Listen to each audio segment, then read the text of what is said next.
знаете, посмотрев фильм, хочется продолжения. Хочется продолжения этого фильма и как можно больше раскрыть его как индивидуальность, его больше видео, записей. Именно как он танцевал, как он проявлял себя на сцене, потому что он один из немногих, кто доказывал все свои возможности, свой фанатизм, исключительный фанатизм на сцене, а не словами.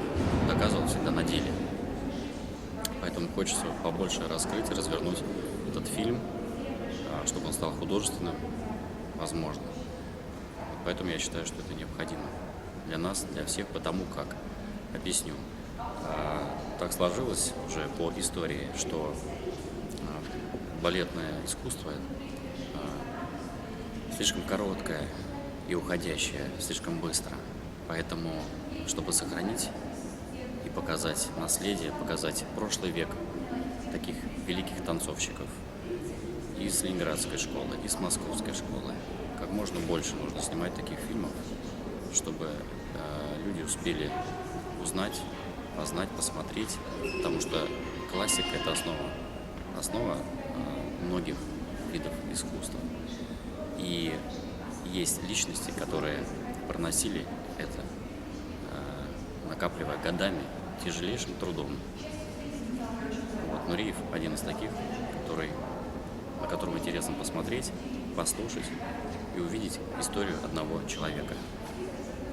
Я считаю, что вообще давно надо было, конечно, этим уже заниматься, и коли уже это началось, существуют же разные фильмы, да, но их очень мало именно о балетном искусстве. Фильм об Анне Павловой, да, есть фильм, о Людмиле Руслановой, да, есть фильм, но их мало, их очень мало. Например, такой великолепный танцовщик, как Нижинский, тоже был упущен. И все меньше и меньше материалов остается, и фильма до сих пор нет.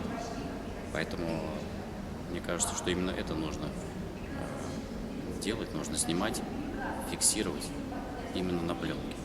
Сейчас, конечно же, времена немножко другие, но, тем не менее, театры всегда полны зрителями. И зритель идет всегда, независимо от того, какой балет, публика идет всегда.